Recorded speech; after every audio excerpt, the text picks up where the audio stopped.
அன்புடன் கோவிந்தராஜுலு மணல்மேடு வெதர்மேன் வானிலை ஊடக நேயர்களுக்கு காலை வணக்கம். இன்று ஜூன் மாதம் 8ஆம் தேதி வைகாசி மாதம் 25ஆம் தேதி ஞாயிற்றுக்கிழமை காலை வானிலை அறிக்கை. அதாவது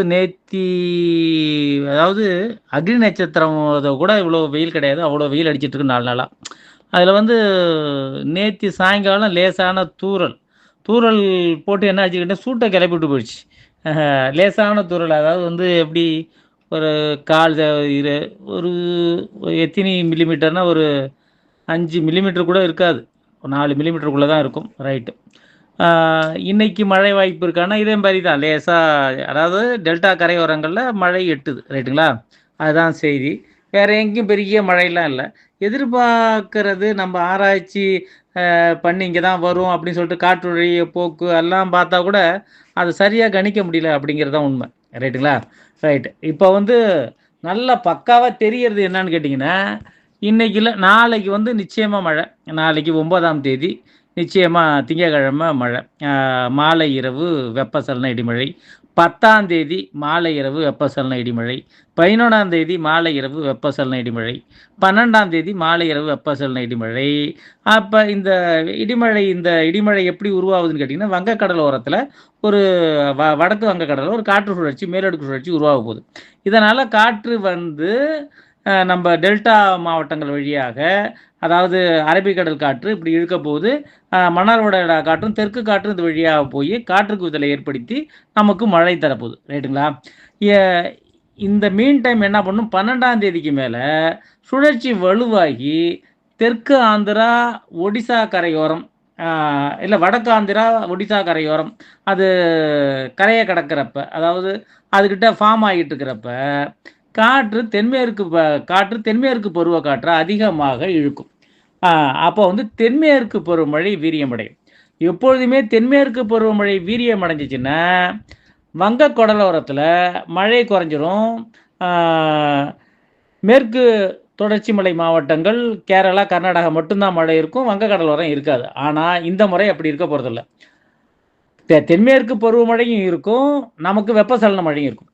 இதனால் என்னன்னு கேட்டிங்கன்னா, நம்ம 10ஆம் தேதியே டேம்லாம் நொம்பிடும் அப்படின்னு சொல்லிட்டு எதிர்பார்த்தோம். கர்நாடகா டேம்லாம், அதாவது தென்மேற்கு பருவமழையில் நம்ம டெல்டாலாம் மழை மறைவு பிரதேசம். ஆனால் இந்த வாட்டி என்ன நடக்க போகுதுன்னு கேட்டிங்கன்னா, நல்ல மழையே, வெப்பசலன மழை நமக்கு இருக்க போகுது. ஆனால் மேற்கு தொடர்ச்சி மாவட்டங்கள், கீழே தென் மாவட்டங்கள்லாம் மழை குறைச்சலாக தாங்க இருக்கும் அப்படின்னு சொல்லிட்டு நான் நினைக்கிறேன். அதாவது அதிகாரப்பூர்வ வானிலை அறிக்கைக்கு இந்திய வானிலை அறிக்கையை பார்க்கவும். ரைட்டுங்களா? அதனால் ரொம்ப எதிர்பார்க்க முடியாது அங்கெல்லாம். இனிமேல் டேம்லாம் நம்பிடுச்சு, கிட்டத்தட்ட கர்நாடகா டேம்லாம் நம்பிடுச்சு. பாக்கி டேம்லாம் இப்போ குறைச்சலாக இந்த ஜூன் கடைசிக்குள்ளே நம்பிடும்னு வச்சுங்களேன். கர்நாடகா இனிமேல் வர்ற தண்ணி ஜாடா உபரி நீர் நமக்கு தான் வந்தாகணும்.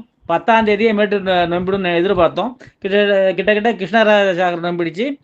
ஹேமாவதி, ஹேரங்கி, கபினி கிட்டத்தட்ட நம்பி சர்ப்ளஸ் வாட்டர் வந்துக்கிட்டு இருக்கு. இனிமேல் ஒரு 60,000 கிலோமீட்டர் வந்துச்சுன்னா 12ஆம் தேதி தண்ணி திறந்துருவாங்க. ரைட்டுங்களா? 12ஆம் தேதி தண்ணி திறக்கங்காட்டி என்ன ஆகுன்னு கேட்டிங்கன்னா, தண்ணி திறக்கிறதுக்கு மேலே அதிகபட்சம் 20,000 கண்டி தண்ணி திறப்பாங்க. முதல்ல 8,000, 10,000, 12,000, 20,000 திறப்பாங்க அதிகபட்சம். ஆனால் வர்றது 60,000 வரும்.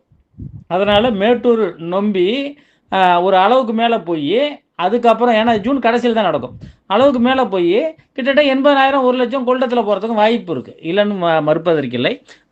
இதனால் என்ன விஷயம்னு கேட்டிங்கன்னா, இந்த வாட்டி சம்பா குருவையும் சம்பாவும் நிம்மதியாக சாவடி பண்ணலாம் அப்படிங்கிறது. தண்ணி பிரச்சனை இருக்காது. ஒரு அளவுக்கு டெல்டாவிலலாம் வாய்க்கால் வெட்டியிருக்காங்க. வெட்டாத வாய்க்காலாம் ரொம்ப ரொம்ப ரொம்ப மோசம் பண்ணாமல் வெட்டியிருக்காங்க. அது அரசியல் கூட காரணமாக இருக்கலாம். ரைட்டுங்களா? ஆனால் இந்த மழை நாளைக்கு தொடங்குது. அதனால் இந்த பருத்தி விவசாயிகள் அதை குடோனுக்கு கொண்டு போகிறவங்க, வர்றவங்க, இதுக்கு கமிட்டி கொண்டு போகிறவங்கெல்லாம் கொஞ்சம் பாதுகாப்பாக வச்சுக்கணும் ஒரு 4 நாளைக்கு. அதுக்கப்புறம் 16ஆம் தேதிக்கு அப்புறம், 12ஆம் தேதிக்கு அப்புறமே நமக்கு மழை குறைஞ்சிரும், தென்மேற்கு பருவமழை ஜாஸ்தியாக இருக்கும். ரைட்டுங்களா? அப்புறம் 16ஆம் தேதியிலேருந்து 20ஆம் தேதி வரைக்கும் தென்மேற்கு பருவமழை கடுமையாக இருக்கும், நமக்கு மழை குறைஞ்சி 20ஆம் தேதிக்கு மேலே தென்மேற்கு பருவமழையே குறைஞ்சிரும். அதாவது ஒரு வாரம் தென்மேற்கு பருவமழை ஆனில் இருக்கும், ஒரு வாரம் தென்மேற்கு பருவமழை ஆஃபில் இருக்கும். இதுதான் பேட்டர்ன் இந்த வருஷம் தென்மேற்கு பருவமழை பேட்டர்ன். சுழற்சி வந்தால் தென்மேற்கு பருவமழை ஆன் ஆகிடும், சுழற்சி முடிஞ்சு போச்சுன்னா தென்மேற்கு பருவமழை ஆஃப் ஆகிடும். ரைட்டுங்களா? இப்போ என்ன செய்தின்னு கேட்டிங்கன்னா, மழை இன்னைக்கு இருந்தாலும் இருக்கிறதுக்கு வாய்ப்பு இருக்குது. நாளைக்கு நிச்சயம் 9, 10, 11, 12 அதாவது வெப்பசலன இடிமழை 12ஆம் தேதிக்கு மேலே 13, 14, 15, 16 அதாவது பகலில் கூட மழை இருக்கும். காற்று சுழற்சியால் ஏற்படக்கூடிய மழை இருக்கும். விஷயம் புரிஞ்சிருப்பீங்கன்னு நினைக்கிறேன். நன்றி, வணக்கம்.